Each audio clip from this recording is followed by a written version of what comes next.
This is my C64. While I was working on this for another video, developing this C64 cartridge, I managed to kill this machine. As you can see, it's got a black screen. So, in order that I can actually finish this video and get this working, we've got to fix the 64. So, let's get to it.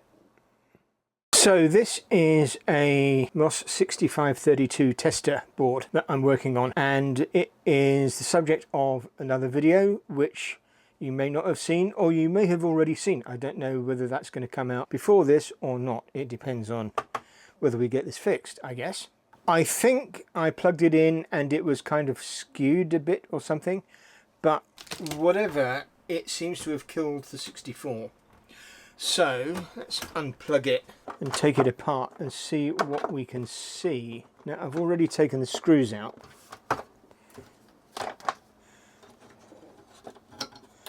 Take the lid off. So I think the first thing to check is the fuse. So let's get our good old BP meter.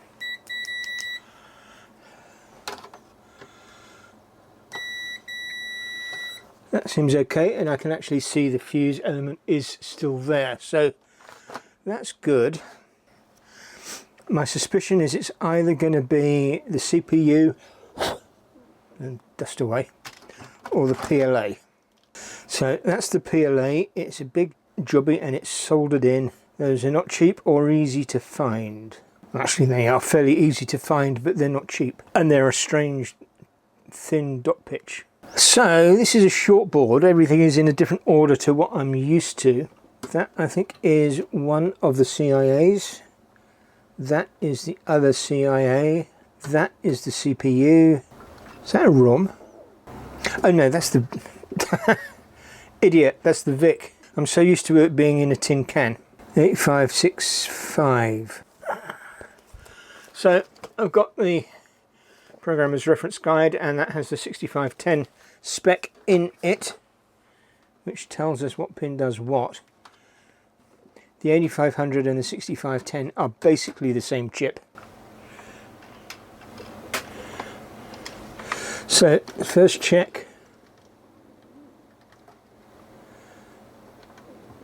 Reset, that is high. We're on 2 volts per division. Let's go to 1 volt per division. Right, reset is high, that's good.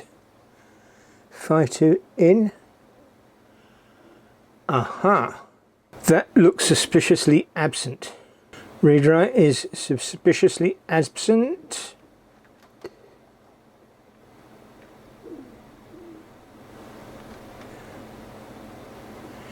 Yeah, there's nothing happening there.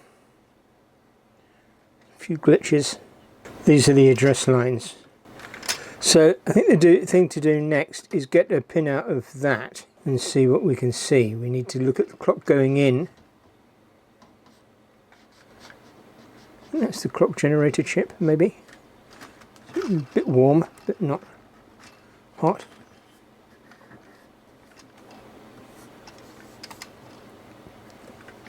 That is, ooh, that is hot, which is suspicious.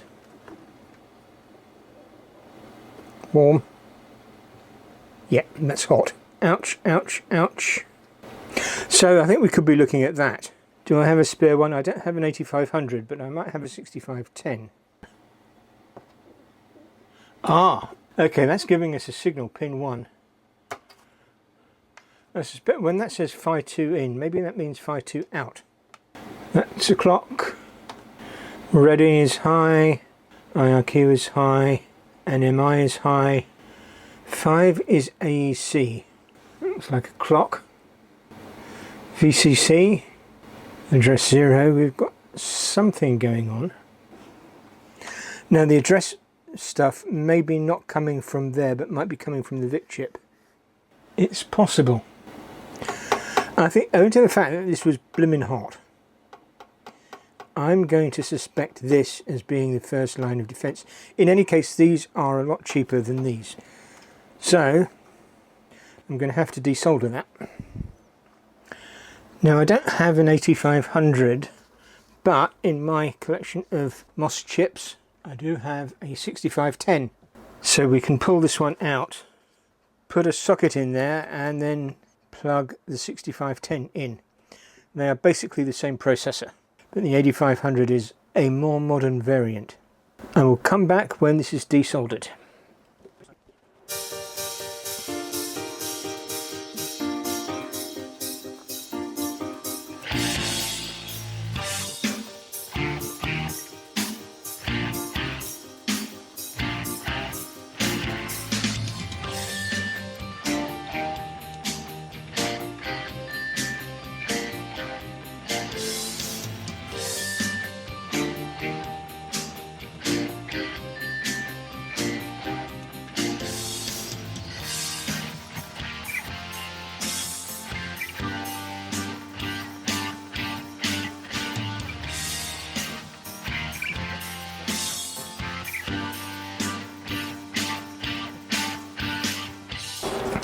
So let's see if we can get a socket and put it in there, and then we'll put this 6510 in. Right, here's a socket. Let's just see that it goes in. That's the notch.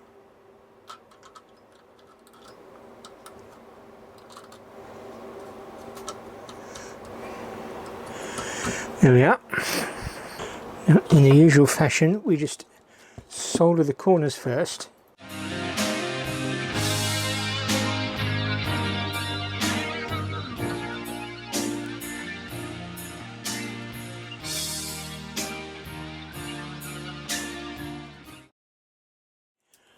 Put the wrist strap on,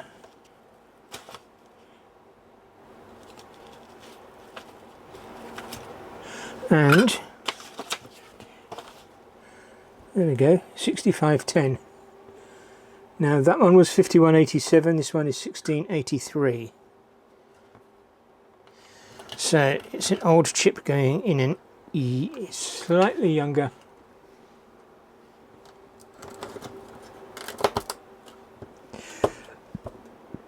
There we go. Let's clean the bench up and then we can power it up and try it. So the bench is cleared, video is plugged in, power is plugged in. I haven't plugged in the keyboard. We don't need it for the moment. We just want to see if we get video out and it basically works, because I think that was the chip that was faulty. So here we go. And no, it wasn't, or at least possibly that chip is faulty as well. But let's look for some signals. That was the clock in.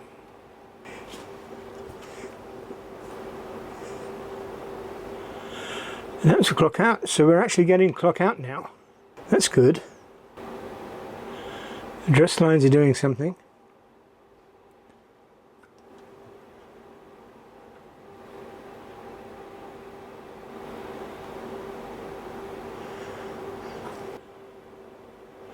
Data bus has got occasional stuff on it. That is an improvement.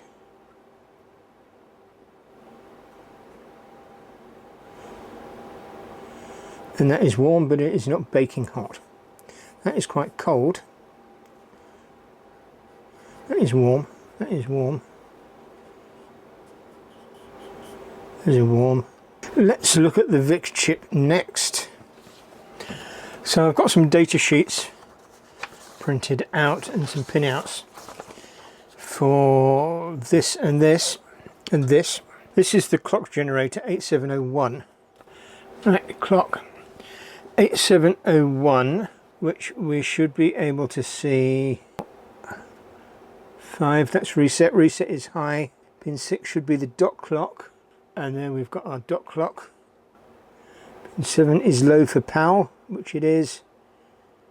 And pin 8 is our colour burst, or our colour clock. So that's working. Let's have a look at the VIC2. So we want to see the clock coming in. That's the clock coming in. Colour signal coming in.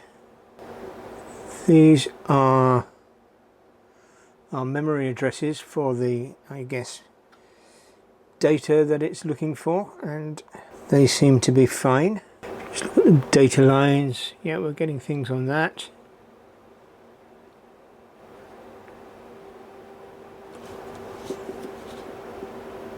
That's warm but not hot.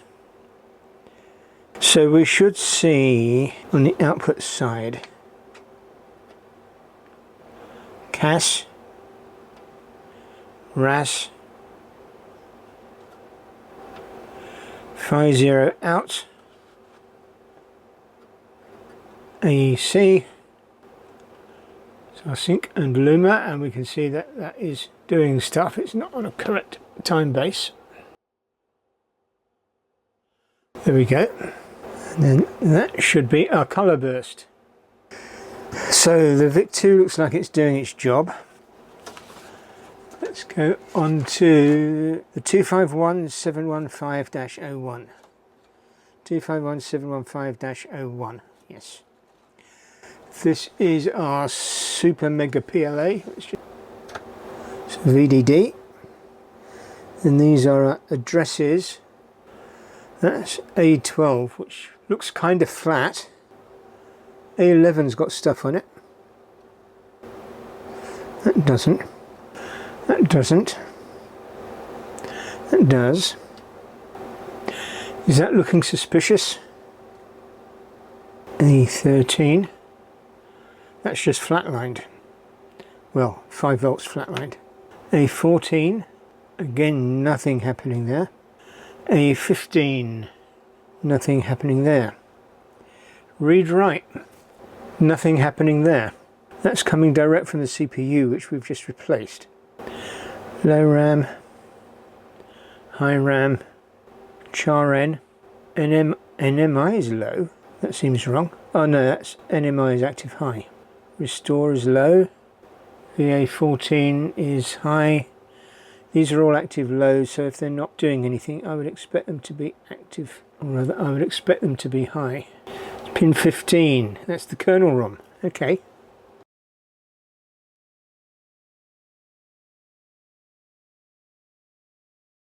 VSS, that's ground. Col RAM, CAS 0. So these are in the RAM signals. CAS 1 is doing nothing. It's CAS 2, CAS 3, CAS RAM. RAM read write is doing nothing. We had nothing on our main read write. MA6, this is the internal address bus that goes between the RAM and the VIC. So it doesn't necessarily go to the CPU. But that's all showing stuff. So is it that that's faulty? I mean, as well as this or this. I'm going to test this in my bread bin, so I'll see if that actually is faulty and double check this one as well. I think that's all I can do for the moment. I can try and get hold of a PLA. They ain't cheap. They're about 30 something quid. Because there's no little PLA substitutes like there was for the bread bin for the little PLAs, which is a pain. Okay, back later. Now, naturally, I was using my bread bin for testing chips as a replacement for the other 64. And of course, the CPU is soldered in. So until I'd finished that video, I couldn't get back to testing this one. But now that video is finished, so we can take this apart and take the CPU out and do a swap test.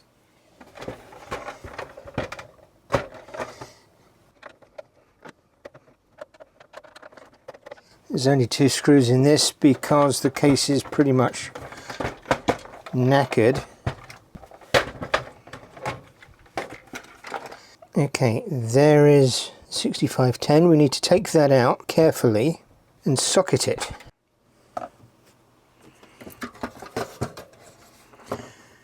Okay, so what I'm going to do is use plenty of flux and the good old manual solder sucker, and let's just get on with it.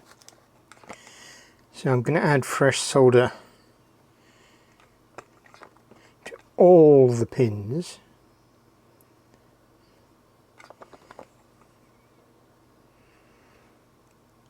so that we get some good sucking action. Ugh, that's a bit yucky. So, fresh solder.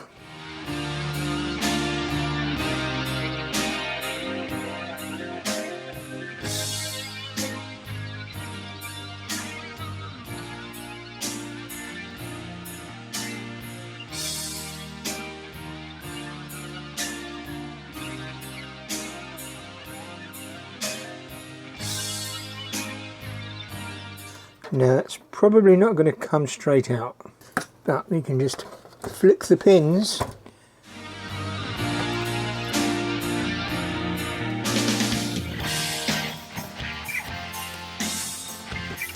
it's just going to need some heat to get the final pins free, so I'll do that and come back in a second.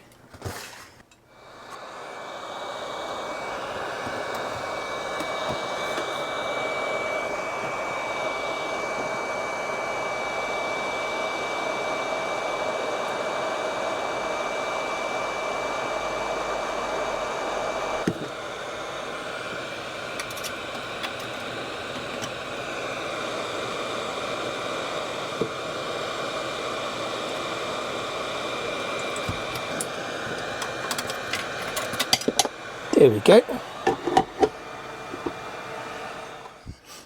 So we just want to clean that up with some IPA. There's our chip. We bent a leg slightly, but otherwise it seems to be okay.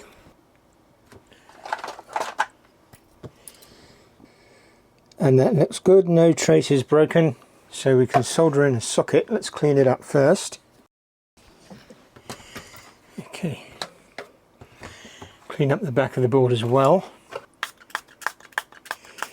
We are going to leave it cleaner than the previous person who modified it.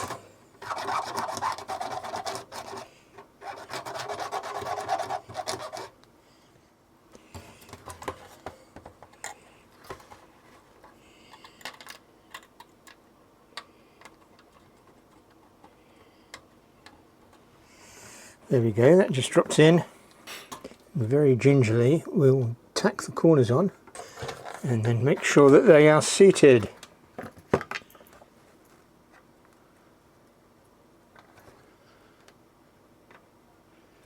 By pushing it from under the board.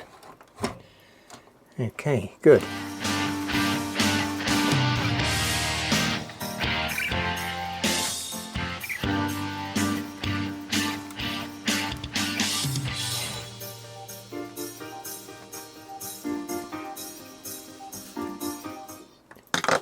Good. So that leg just needed a little straightening. This should go straight back in.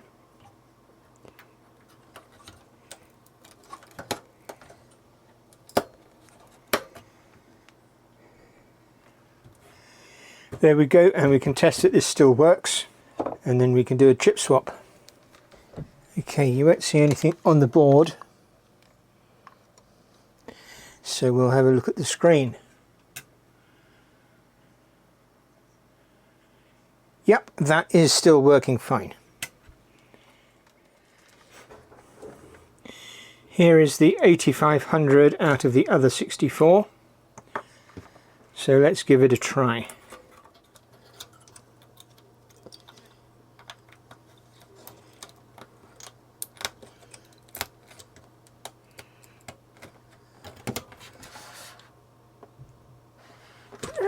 No.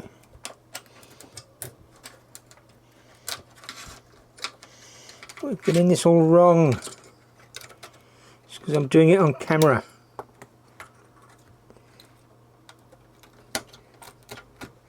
There we go. So plug it back in, move the camera to the screen.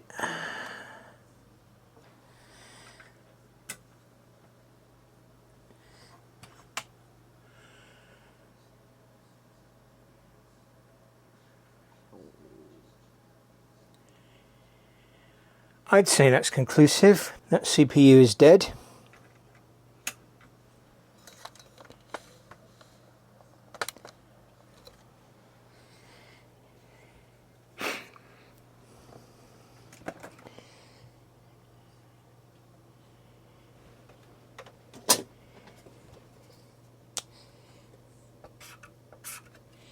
big cross.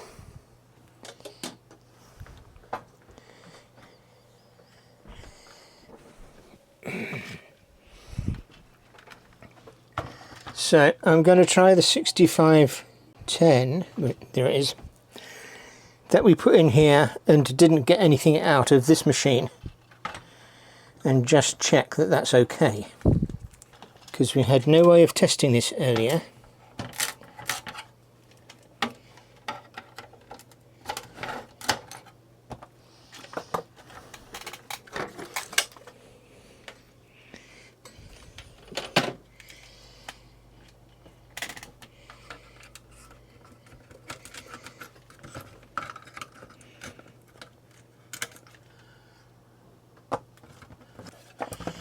Okay, that's in.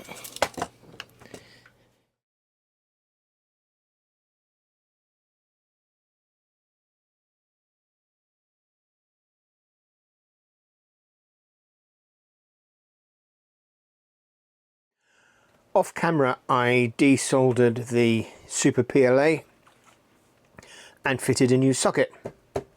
So I've got no way of testing this, but never mind. So we have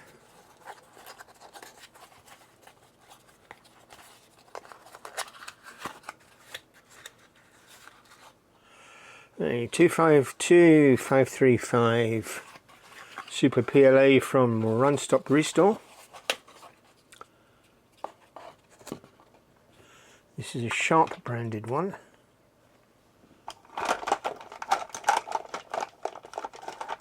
Is it going to fit in there? No, it's not. So hopefully we can fit this, and I think we need to bend the legs in a bit.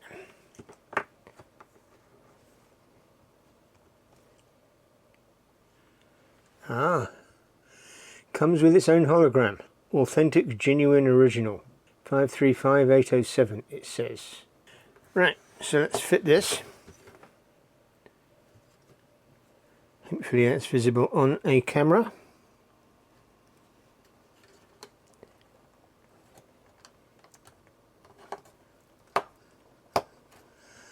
There we go. Check there's no bent pins, there's no bent pins. I think it might need pushing down a bit further.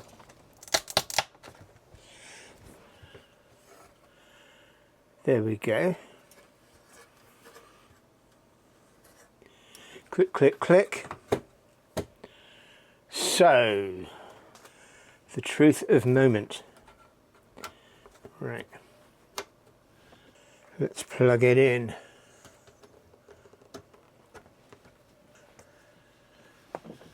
Okay. Did this fix the problem? Let's find out. A quick word about our sponsor.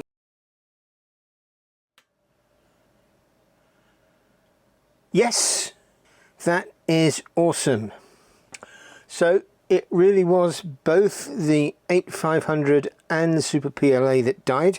The moral of that story is be a lot more careful when you plug in and unplug stuff from the cartridge port. Right, I can now put this back in its case, do up all the screws, and we are back in business. Thanks for watching. If you've made it this far, really appreciate it. Please like and subscribe. Check out my Patreon if you want to support me in that way. All the current patrons are scrolling up the screen, and I will see you next time. See ya. Bye.